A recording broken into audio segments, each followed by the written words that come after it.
এবার যখন এই কথা বললেন, বাদশা বক্তে নসর উনি রাতের বেলা একটা স্বপ্ন দেখলেন। স্বপ্ন দেখার সঙ্গে সঙ্গে উনি লাফ মেরে উঠে পড়লেন, আবার ঘুমিয়ে গেলেন। বাদশা বক্তে নসর উনি ঘুম থেকে যখন সকালবেলা উঠলেন, উঠার পরে এবার তার স্বপ্নের কথার মনে নাই। অনেকভাবে চেষ্টা করে, অনেক চিন্তাশীল হয়ে গেছে, আমি একটা স্বপ্ন দেখেছি কিন্তু স্বপ্নটা দেখে অনেক ভয় পেয়েছি। কি এমন স্বপ্ন দেখলাম, স্বপ্নের কথা তো মনে পড়ে না। নবী দানিয়েল আলাইহিস সালাতু ওয়াস সালাম বাড়ি ছিলেন তার ফিলিস্তিন। বাড়ি কোথায় ছিলেন? ফিলিস্তিন। আল্লাহর কাছে একদিন আরজি করলেন, আল্লাহ, তোমার কাছে হযরত মূসা আলাইহিস সালাতু ওয়াস সালাম সেও দাবি করেছে, সমস্ত নবীরা দাবি করেছে, তোমার কাছে আরজি পেশ করেছে যে শেষ জামানার নবীর উম্মত হতে চাই, কিন্তু তুমি এটা কবুল করো নাই। শেষ জামানার নবীর উম্মতের কত মূল্য আমি এই আলোচনাটা দিয়ে আপনাদের বোঝানোর চেষ্টা করব ইনশাআল্লাহ। এই ঘটনাটা এসেছে আল বিদায়া ওয়ান নিহায়া কিতাবে, এই ঘটনাটা উল্লেখ করা হয়েছে। আল্লাহর হাবিব সাল্লাল্লাহু আলাইহি ওয়াসাল্লাম যে নবী দানিয়েল আলাইহিস সালাতু ওয়াস সালাম আল্লাহর কাছে আরজি করলেন, আল্লাহ, শেষ জামানার উম্মত হওয়ার সুযোগ নাই, কিন্তু তোমার কাছে আমার একটা আরজি, সেটা হচ্ছে আমি মারা গেলে আমার লাশটা তুমি অক্ষত রাখবা। এমনি তো নবী রসুলদের লাশ মাটি খায় না, পোকামাকড় খায় না। এরপরে আল্লাহর কাছে এটা আরজি, আমি যদি মারা যাই আমার লাশটা তুমি অক্ষত রাখবা। শুধু অক্ষত রাখবাই না, শেষ জামানার নবীর উম্মতের, শেষ জামানার নবীর উম্মতের হাত দ্বারা যেন আমার গোসল করানো হয়, আমার কাফন পরানো হয়, আমার জানাজা হয়, এই আরজিটা তুমি কবুল করে নাও। আল্লাহ পাক রব্বুল আলামিন দানিয়েল আলাইহিস সালাতু ওয়াস সালামকে বললেন, দানিয়াল,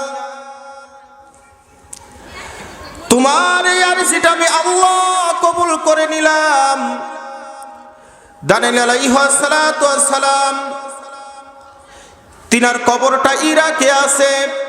এখন প্রশ্ন তো হতে পারে, দানিয়েল আলাইহিস সালাতু ওয়াস সালাম জন্মগ্রহণ করেছিলেন, তিনি নবুয়ত প্রাপ্ত হয়েছিলেন ফিলিস্তিনে, কিন্তু তার কবরটা কিসের জন্য ইরাকের জমিনে? দানিয়েল আলাইহিস সালাতু ওয়াস সালাম তিনি নবুয়ত প্রাপ্তও হয়েছিলেন ফিলিস্তিনে, কিন্তু ইরাকে ওনার কবরটা কিভাবে হলো? একটা প্রশ্ন আসতে পারে। দানিয়েল আলাইহিস সালাতু ওয়াস সালামের সময় বাদশা বক্তে নসর একজন জালিম বাদশা ছিল। উনি কি বাদশা ছিল? জালিম বাদশা ছিল। জালিম বাদশা ৭০,০০০ সদস্যকে উনি হত্যা করে ফেলল। ফিলিস্তিনে ঢুকে ৭০,০০০ মানুষকে হত্যা করলো এবং ৭০,০০০ মানুষকে তারা গ্রেফতার করলো। তার মধ্যে নবী দানিয়েল আলাইহিস সালাতু ওয়াস সালামও ছিলেন। দানিয়েল আলাইহিস সালাতু ওয়াস সালাম যখন ছিলেন, কারাগারের মধ্যে ওনাকে বন্দী করা হলো। কারাগারের মধ্যে যখন বন্দী করা হলো, আল্লাহ পাক রব্বুল আলামিনের কাছে দানিয়েল আলাইহিস সালাতু ওয়াস সালাম বলেন, আল্লাহ, ও মালিক, তুমি যদি রহমত না করো, তুমি যদি বরকত না দাও, এই জালিমের কারাগার থেকে বের হওয়া যাবে না। দানিয়েল আলাইহিস সালাতু ওয়াস সালাম তার কওমের লোকদেরকে বললেন, তোমরা সবাই কালিমা গ্রহণ করো, এক আল্লাহকে বিশ্বাস করো। তোমাদেরকে দ্বীনের দাওয়াত দিয়েছিলাম, তোমাদেরকে এক আল্লাহর দাওয়াত দিয়েছিলাম, কিন্তু তোমরা কালিমা গ্রহণ করো নাই, এক আল্লাহকে তোমরা বিশ্বাস করো নাই। এবার কওমের লোক উম্মতরা বলে, হ্যাঁ হ্যাঁ, আমাদের পয়গম্বর আমাদেরকে দ্বীনের দাওয়াত দিয়েছিলেন, এই দাওয়াত যদি আমরা গ্রহণ করতাম আজকে আমাদেরকে বন্দী হতে হতো না। দানিয়েল আলাইহিস সালাতু ওয়াস সালাম জেলের মধ্যে দ্বীনের কাজ করতেছেন। তাবলীগের কাজ করতেছেন, দ্বীনের কাজ করতেছেন জেলের মধ্যে। কওমের সমস্ত লোক ৭০,০০০ বন্দী দানিয়েল আলাইহিস সালামের হাতে হাত রেখে তারা কালিমা পড়ে মুসলমান হয়ে গেল। সুবহানাল্লাহ। দানিয়েল আলাইহিস সালামের হাতে যখন বন্দী ৭০,০০০ সকলেই যখন কালিমা পড়ে মুসলমান হলো, দানিয়েল আলাইহিস সালাম আল্লাহরে বলেন, আল্লাহ, আমার সমস্ত উম্মত মুসলমান হয়েছে, আমরা আর জালিমের কারাগারে থাকতে চাই না। আল্লাহ পাক রব্বুল আলামিন দানিয়েল আলাইহিস সালামকে বললেন, ও আমার পয়গম্বর, তুমি টেনশন করো না, তুমি টেনশন করো না। লা তাহজান ইন্নাল্লাহা মা'ানা, ভয় পেও না, নিশ্চয় আমি আল্লাহ তোমার সঙ্গে আছি। আল্লাহ মুমিনদেরকে এই কথা বলেন যে ভয় পেও না, নিশ্চয় আমি আল্লাহ তোমাদের সাথেই আছি। আজকে কত আলেম ওলামা তারাও কারাবন্দী হয়ে কত মানবতার জীবন তারা কাটাচ্ছে। হাজিরিন, মুসলমানের ঈমান, সর্বপ্রথম মুসলমানের ঈমান। আমার হাত চলে যেতে পারে, আমার চোখ চলে যেতে পারে, আমার জান চলে যেতে পারে, কিন্তু একজন মুসলমানের কোনোদিন ঈমান কোনোদিন যেতে পারে না। জোরে বলুন, কত ঠিক না বেঠিক? দানিয়েল আলাইহিস সালাম যখন আল্লাহর কাছে কান্নাকাটি করে, আল্লাহ বলল, দানিয়েল, তোমার কোনো টেনশন নাই, আমি আল্লাহ তোমার দোয়া কবুল করে নিয়েছি, তোমাকে এই জালিমের কারাগারে আমি আর বেশি দিন রাখবো না। এবার যখন এই কথা বললেন, বাদশা বখতে নসর উনি রাতের বেলা একটা স্বপ্ন দেখলেন। স্বপ্ন দেখার সঙ্গে সঙ্গে উনি লাফ মেরে উঠে পড়লেন, আবার ঘুমিয়ে গেলেন।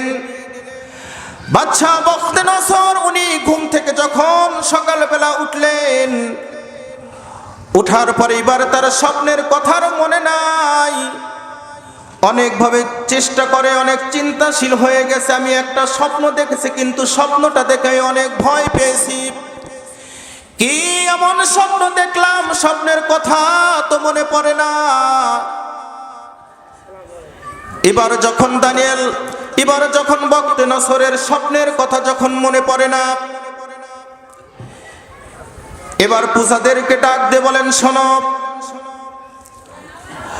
ও যারা গণক আছে, তোমরা ভালো করে শুনে নাও। আমি একটা স্বপ্ন দেখেছি, এই স্বপ্নের তাবিরটা তোমাদেরকে করতে হবে। গণকদেরকে যখন এই কথা বলেন, বাদশা বখতে নসর যখন বলেন, আমি একটা স্বপ্ন দেখেছি, এই স্বপ্নটা তোমাদেরকে ব্যাখ্যা করে দিতে হবে। গণকরা বলে, ঠিক আছে, আপনি কি স্বপ্ন দেখেছেন, আমি স্বপ্নের ব্যাখ্যাটা আমরা করে দেব।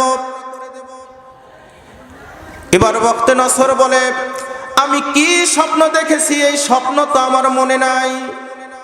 গণকরা বলেন, রাজামশাই, ও আমাদের বাদশাহ, আপনি যদি স্বপ্নের কথা যদি মনে না থাকে, আমরা কেমন করে স্বপ্নের তাবির করে দেব? সেটা কি সম্ভব? আমি একটা স্বপ্ন দেখলাম, আমাদের অনেক সময় হয় রাইতে স্বপ্ন দেখেছি ভয়ঙ্কর বা যেমনই হোক ভালো, কিন্তু অনেক সময় স্মরণ থাকে না। বাদশা বখতে নসরেরও একই অবস্থা হয়েছে। স্বপ্ন দেখেছে, ভয়ঙ্কর স্বপ্ন, রাতের বেলায় স্বপ্ন দেখে লাফ মেরে উঠে পড়ছে, আবার ঘুমায় গেছে, সকালবেলা স্বপ্নের কথা মনে নাই। গণকদের 3 দিন সময় দিয়ে দিল, যে এই 3 দিনে আমি কি স্বপ্ন দেখেছি এই স্বপ্নের কথা তোমাদেরকে বলে দিতে হবে। শুধু স্বপ্নের কথা বললেই হবে না, এই স্বপ্নের তাবিরও করে দিতে হবে। এবার গণকরা বলে, টেনশনে পড়ে গেছে। বাদশা বখতে নসর বলেন যে, তোমাদেরকে আমি তোমাদের পিছনে টাকা পয়সা কম খরচ করি না, তোমাদের আমি এমনি রেখে দিয়েছি। যদি এই স্বপ্ন এবং স্বপ্নের ব্যাখ্যা যদি না করতে পারো, একটার ওর কল্লা থাকবে না। এবার গণকরা বড় টেনশনে পড়ে গেল। 3 দিনের ভিতর স্বপ্ন এবং স্বপ্নের ব্যাখ্যাও বলে দিতে হবে। মুসলমান ভাইয়ের আমার, বন্ধুরা আমার, এবার দানিয়েল আলাইহিস সালাম আল্লাহ পাক রব্বুল আলামিন দানিয়েল আলাইহিস সালাতু ওয়াস সালামকে বলে দিলেন, ও দানিয়াল, বাদশা বক্তে নসর সে একটা স্বপ্ন দেখেছে, তার স্বপ্নের কথাটা আমি আল্লাহ তার অন্তর থেকে ভুলিয়ে দিয়েছি। এই স্বপ্ন দেখেছে, এই স্বপ্নের ব্যাখ্যা হবে। এবার দানিয়েল আলাইহিস সালাতু ওয়াস সালাম একজন কারারক্ষীকে বলেন, ও কারারক্ষী ভাই, এদিকে আসো, তোমার বাদশা বড় টেনশনে আছে। বলে, হ্যাঁ টেনশনে আছে। আপনি কিভাবে জানেন? বলেন, আমি আরো অনেক কিছু জানি। তোমার বাদশা এমন একটা স্বপ্ন দেখেছে যে সে স্বপ্নের কথাটা ভুলে গেছে। সে স্বপ্নের তাবিরের জন্য তোমাদেরকে চাপ দিয়েছে, গণকদেরকে চাপ দিয়েছে, 3 দিন সময় দিয়েছে। মনে রাখবা, বাদশা বক্তে নসরের এই স্বপ্নের ব্যাখ্যা এবং স্বপ্নে তারা তিন দিন না, 3 বছর না, 3 যুগ না, কিয়ামত পর্যন্ত সময় দিলে এরা কোনোদিন বলতে পারবে না। এবার কারারক্ষী বাদশাকে গিয়ে খবর দেয়, বাদশা আপনার একটু এদিক সাইডে সামনে আসেন, একটু জিকির করি লা ইলাহা, একটু সামনে আসেন, সামনে আসেন। লা ইলাহা ইল্লাল্লাহু মুহাম্মাদুর রাসূলুল্লাহ সাল্লাল্লাহু আলাইহি ওয়াসাল্লাম। এবার কারারক্ষী বাদশাকে বলে, বাদশা এমন একজন ব্যক্তি এই কারাগারে আছে, অতি বিনয়ী একটা মানুষ, নম্র ভদ্র একজন মানুষ। এই মানুষটা, তার মধ্যে কোনো উশৃঙ্খল আচরণ নাই। ৭০,০০০ যে লোককে যে বন্দী করা হয়েছে, এই ৭০,০০০ লোক তার হাতে কালিমা পড়ে মুসলমান হয়ে গেছে। বাদশা, আপনি যে স্বপ্ন দেখেছেন সে কিভাবে জানলো কারাগার থেকে? আমরাও তো তাকে বলি নাই। সে বলেছে আপনি যে স্বপ্ন দেখেছেন সেই স্বপ্নের কথাও বলে দিতে পারবে, ব্যাখ্যাও সে তাবিরও করে দিতে পারবে। বাদশা বক্তে নসর বলে, তাড়াতাড়ি ডাক দাও। দানিয়েল আলাইহিস সালাতু ওয়াস সালামকে যখন ডাক দেওয়া হলো, বাদশার সামনে যখন নিয়ে আসা হলো, বাদশা বলে, বক্তে নসর বলে, আমি যে স্বপ্ন দেখেছি তুমি নাকি এই স্বপ্ন বলে দিতে পারবা, এবং এই স্বপ্নের ব্যাখ্যা নাকি তুমি বলে দিতে পারবা। তুমি তাড়াতাড়ি এই স্বপ্ন এবং স্বপ্নের ব্যাখ্যা আমাকে তাড়াতাড়ি জানিয়ে দাও। দানিয়েল আলাইহিস সালাতু ওয়াস সালাম বলেন, বাদশা আমি জানিয়ে দিতে পারি, আপনার স্বপ্নের কথাও বলবো, আপনার স্বপ্নের তাবিরও করে দেব, কিন্তু আমার একটা শর্ত যদি আপনি মানেন তাহলে আপনার স্বপ্নের কথাও আমি বলে দেব, আপনার স্বপ্নের ব্যাখ্যাও আমি করে দেব। সুবহানাল্লাহ। দানিয়েল আলাইহিস সালাতু ওয়াস সালামকে বাদশা বললেন, বলো তুমি এমন কি এমন একটা কথা বলবা, তোমার কথাটা রাখতে হবে, একটা শর্ত রাখতে হবে। কি সেই শর্ত? দানিয়েল আলাইহিস সালাতু ওয়াস সালাম আল্লাহর পয়গম্বর বলেন, ও বাদশা, আমি সহ ৭০,০০০ সৈন্য যে আপনি জেলের মধ্যে ভরে রেখেছেন, গ্রেফতার করে রেখেছেন, আমি যে স্বপ্ন বলবো এবং স্বপ্নের যে তাবির করব, এই স্বপ্নের তাবির করা শেষ হলে আমার সমস্ত বন্দীদেরকে, ৭০,০০০ বন্দীদেরকে ছেড়ে দিতে হবে। সুবহানাল্লাহ।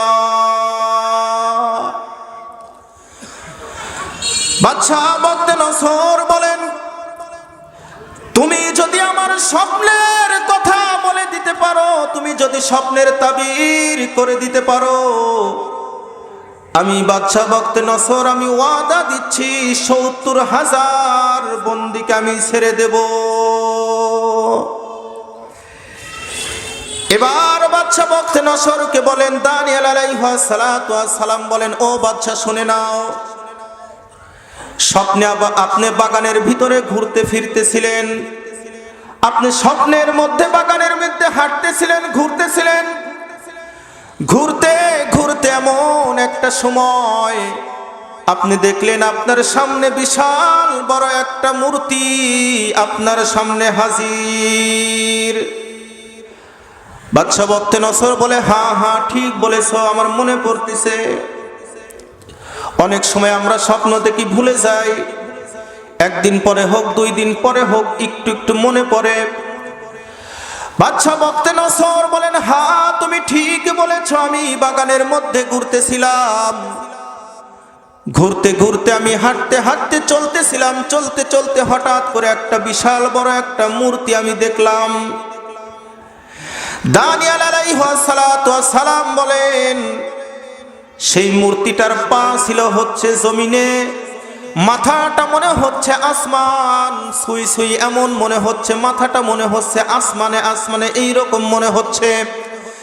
দানিয়েল আলাইহিস সালাম বলেন, হ্যাঁ তুমি যে কথাটা বলেছ এই কথাটা সত্য বলেছ। বাদশা বক্তে নসর বলেন, হ্যাঁ আমার স্বপ্নের কথা এখন একটু একটু মনে হচ্ছে, তোমার কথা ঠিক। এবার বাদশা বক্তে নসর বলেন, তারপরে কি হলো?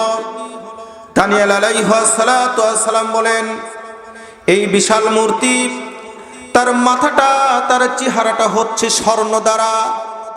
এবার বাদশা বলেন, হ্যাঁ তার মাথাটা হচ্ছে স্বর্ণ দ্বারা, তার পেট, তার বুকটা হচ্ছে রূপা দ্বারা, পেটটা হচ্ছে তার তামা দ্বারা। দানিয়েল আলাইহিস সালাম বলতেছেন, এর তারপর পিতল, লোহা, মাটি এইগুলা দিয়ে সে তৈরি। বাদশা বক্তে নসর বলতেছেন, হ্যাঁ দানিয়াল কথা ঠিকই বলেছে, আমার স্বপ্নের কথা মনে পড়েছে, তুমি কথা ঠিক বলেছ, এই স্বপ্নের ব্যাখ্যা কি, ব্যাখ্যা করে দাও। দানিয়েল আলাইহিস সালাম বলেন, না এখনো শেষ হয় না, স্বপ্নে আরো বাকি আছে।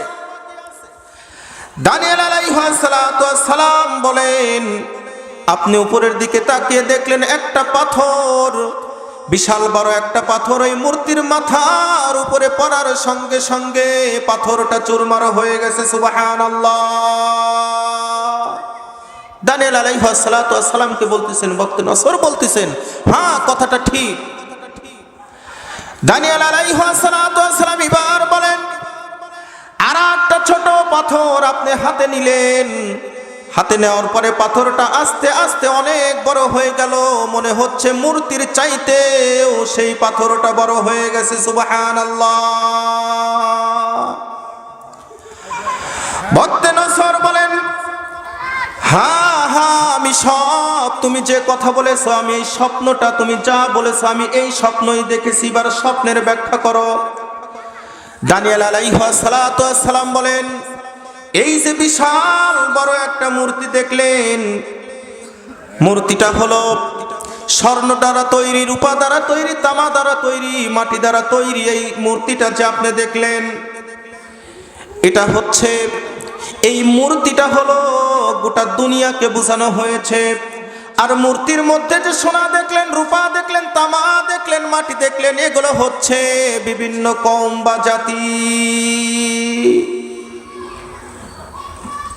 এবার বলতেছেন, দানিয়েল আলাইহিস সালাম বলতেছেন, এই মূর্তিটা হচ্ছে দুনিয়া, পৃথিবী। আর এই যে স্বর্ণ, রূপা, মাটি, লোহা, এইগুলো যে দেখছেন, এইগুলো বিভিন্ন জাতি, বিভিন্ন কওম, তারা নিজেদেরকে, নিজেদের মতটাকে সবসময় বড় মনে করবে, নিজেদেরকে সবসময় বড় মনে করবে। আজকে আমেরিকার মতো তারা তাদেরকে বড় মনে করে, ইউরোপ, চীন, ভারত, যার যার মতো সে নিজেকে বড় মনে করে। দানিয়েল আলাইহিস সালাম বলেন, এই পাথরটা, এই যে এই মূর্তিটা ভেঙে গেল, এই মূর্তিটা ভাঙার কারণ হলো, এই তো সামনে আসতেছে নবী মুহাম্মদুর রাসূলুল্লাহ সাল্লাল্লাহু আলাইহি ওয়া আলিহি ওয়াসাল্লাম। এই পাথরটাই হচ্ছে নবী মুহাম্মদ সাল্লাল্লাহু আলাইহি ওয়াসাল্লাম। এই পাথরটাই হচ্ছে মুহাম্মদুর রাসূলুল্লাহ সাল্লাল্লাহু আলাইহি ওয়াসাল্লাম। তিনি মানুষের বরত্বকে মিটিয়ে দিবে, মানুষের সাদা কালো এই ভেদাভেদ তিনি মিটিয়ে দিবে। পৃথিবীতে তিনি ইনসাফ বজায় রাখবেন। পৃথিবীতে কারো ভেদাভেদ থাকবে না। মুহাম্মদুর রাসূলুল্লাহ সাল্লাল্লাহু আলাইহি ওয়াসাল্লাম তিনি পৃথিবীতে ইসলাম কায়েম করবেন। সুবহানাল্লাহ। দানিয়েল আলাইহিস সালাতু ওয়াস সালাম এবার বলেন,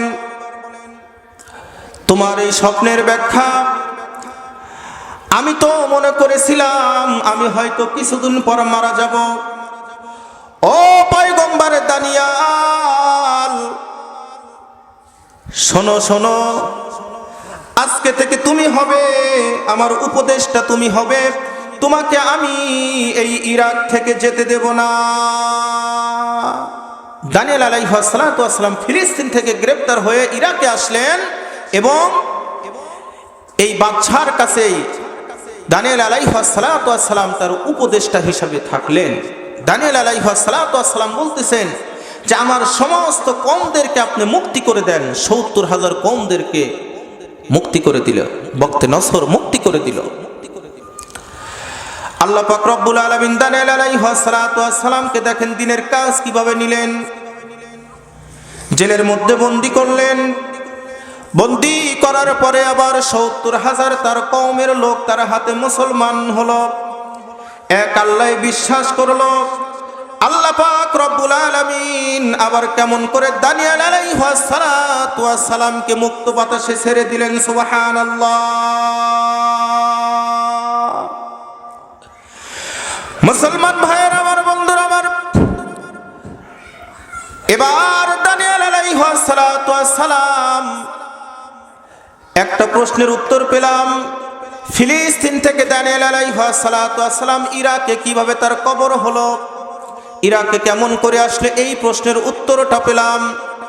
নাম্বার ২, দানিয়েল আলাইহিস সালাতু ওয়াস সালামের তিনি মৃত্যুর পরেও আল্লাহর কাছে একটা আরজি করেছিলেন, আল্লাহ আমি মারা যাওয়ার পরেও ১০০০ বছর হোক আর যে কয় বছরই হোক, নবী মুহাম্মদুর রাসূলুল্লাহ সাল্লাল্লাহু আলাইহি ওয়া আলিহি ওয়াসাল্লামের উম্মত যেন আমার দাফন কাফন করেন। দানিয়েল আলাইহিস সালাতু ওয়াস সালাম যখন এইভাবে উপদেষ্টা হিসাবে আছেন, আল্লাহ রাসূল সাল্লাল্লাহু আলাইহি ওয়া আলিহি ওয়াসাল্লাম ভবিষ্যৎবাণী করে দিয়েছেন তার উম্মতদেরকে, সাহাবায়ে কিরামদেরকে ভবিষ্যৎবাণী দিয়েছেন, ও আমার সাহাবীরা, ইরাকের জমিনে একটা যুদ্ধ হবে, সেই যুদ্ধে বিজয়ী হবে মুসলমান, এবং বিজয়ী হওয়ার পরে একজন পয়গম্বর, একজন নবী, তার নাম হচ্ছে দানিয়েল আলাইহিস সালাতু ওয়াস সালাম, তাকে অক্ষতভাবে পাওয়া যাবে, তার লাশটা পাওয়া যাবে। তার লাশটা পেলে তোমরা দাফন কাফনের ব্যবস্থা করে নিবে। সুবহানাল্লাহ। খলিফাতুল মুসলিমিন হযরত ওমর ফারুক রাদিয়াল্লাহু তাআলা আনহুর জামানায়,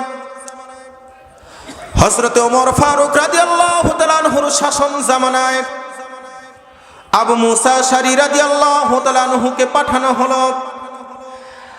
আবু আশআরী রাদিয়াল্লাহু তাআলা আনহুকে পাঠানো হলো। যুদ্ধের ময়দানে যখন পাঠানো হলো, তাকে আমির নিযুক্ত করে পাঠানো হলো। আমির নিযুক্ত করে যখন তাকে পাঠানো হলো, পাঠানোর পরে ইরাকের জমিনে যখন তাকে পাঠানো হলো, আবু আশআরী রাদিয়াল্লাহু তাআলা আনহু যখন যুদ্ধে জয়ী হয়ে গেল, ইরাকের জমিনে যখন যুদ্ধে জয়ী হয়ে গেল, আবু মুসা আশআরী রাদিয়াল্লাহু তাআলা আনহু ওনার ওই আল্লাহর রাসূলের ভবিষ্যৎবাণীটা মনে আছে। আল্লাহর রাসূল একদিন ভবিষ্যৎবাণী করেছিলেন, ইরাকের জমিনে যুদ্ধ হবে, মুসলমান জয়ী হবে।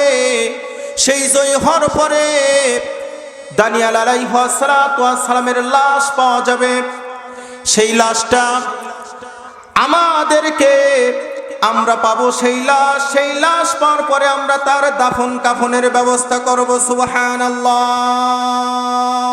দানিয়েল আলাইহিস সালাতু ওয়াস সালামের লাশ আবু মুসা আশআরী রাদিয়াল্লাহু তাআলা আনহু উনি খুঁজতে লাগলেন। উনি যখন খুঁজতে লাগলেন, খুঁজতে খুঁজতে একটা রাজপ্রাসাদের মধ্যে ঢুকে গেলেন।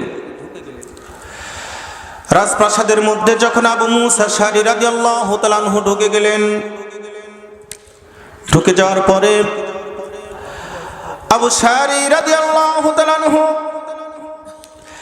রাজপ্রাসাদের মধ্যে একটা তাঁবু দেখলেন। তাঁবু দেখার পরে আবু মুসা আশআরী রাদিয়াল্লাহু তাআলা আনহু দেখেন ওই তাঁবুর পাশেই, ওই তাঁবুর নিচে একজন বৃদ্ধ মহিলা বসে আছেন।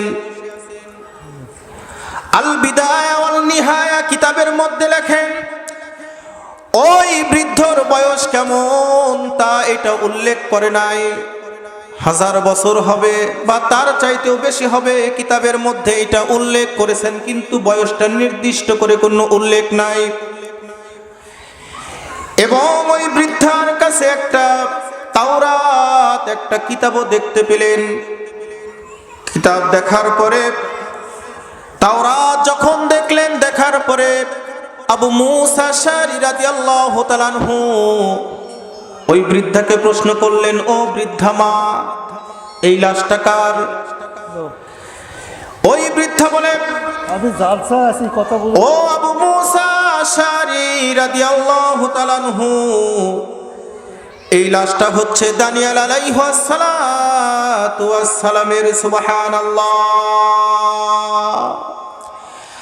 আবু মুসা আশআরী রাদিয়াল্লাহু তাআলা আনহু দানিয়েল আলাইহিস সালাতু ওয়াস সালামের লাশ যখন কফিন থেকে তার লাশটা খুললেন, দেখলেন তার দাড়ি একটাও যেমন ছিল, মনে হচ্ছে মানুষটা মাত্রই মারা গেছে। তার শরীরের কোনো গঠন, অঙ্গ প্রত্যঙ্গ কোনো কিছুরই পরিবর্তন হয় নাই। সুবহানাল্লাহ। দানিয়েল আলাইহিস সালাতু ওয়াস সালামের মাথার চুল দাড়ি সব কিছুই ঠিক আছেন। এবার ওই বৃদ্ধা বুড়ি বলে, ও আবু মুসা আশআরী, শোনো শোনো, এই যে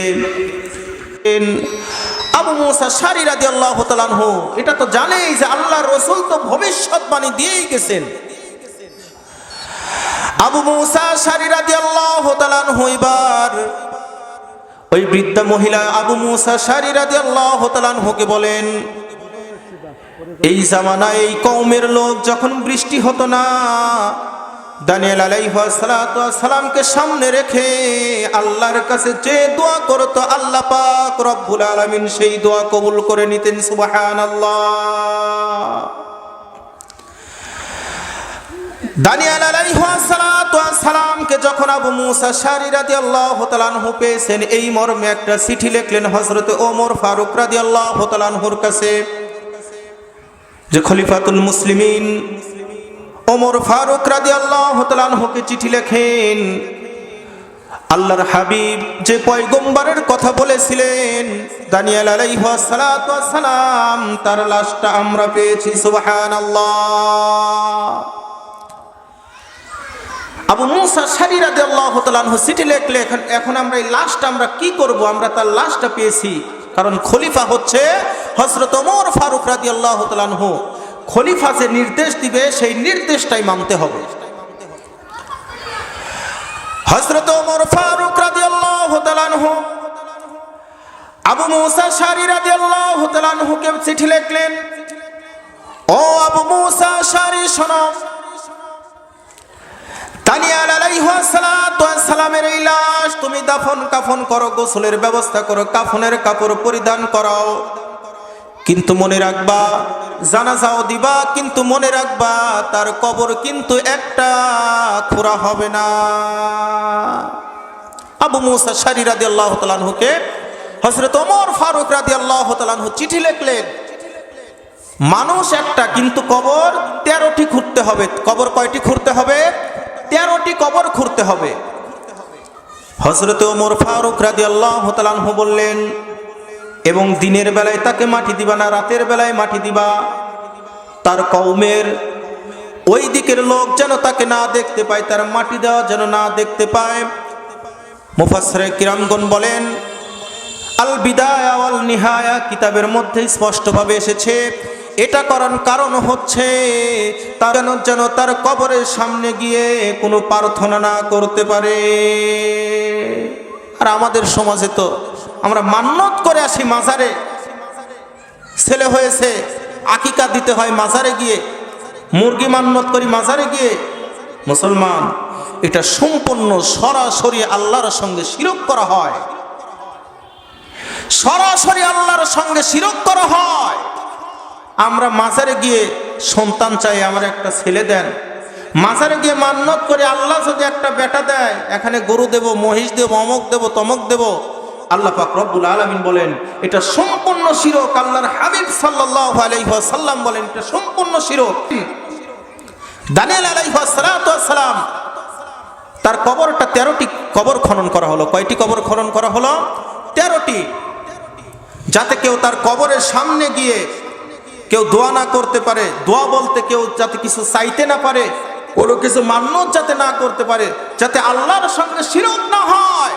এই জন্য হযরত ওমর ফারুক রাদিয়াল্লাহু তাআলা আনহু বললেন 13টি কবর খনন করবা। আবু মুসা আশআরী রাদিয়াল্লাহু তাআলা আনহু 13টি কবর খনন করলেন, গোসল করাইলেন, কাফন পরাইলেন, জানাজা হয়ে গেল। একটা কবরে তাকে রাখা হলো, কোন কবর সেইটা নির্দিষ্ট নাই। 13টি কবর খনন করা হয়েছে, তাকে যেটাতে মাটি দেওয়া হয়েছে ওই মাটি দেওয়াটাও যেমন বাদ বাকি 12টি কবর ঠিক হুবহুব একইভাবে তিনি মাটি দিয়েছেন, যাতে কোনো মানুষ আল্লাহর সঙ্গে শিরক না করতে পারে। হাজরিন, এই জন্য আল্লাহর সঙ্গে আমরা কেউ শিরক করব না। শিরক মারাত্মক এক গুনাহ।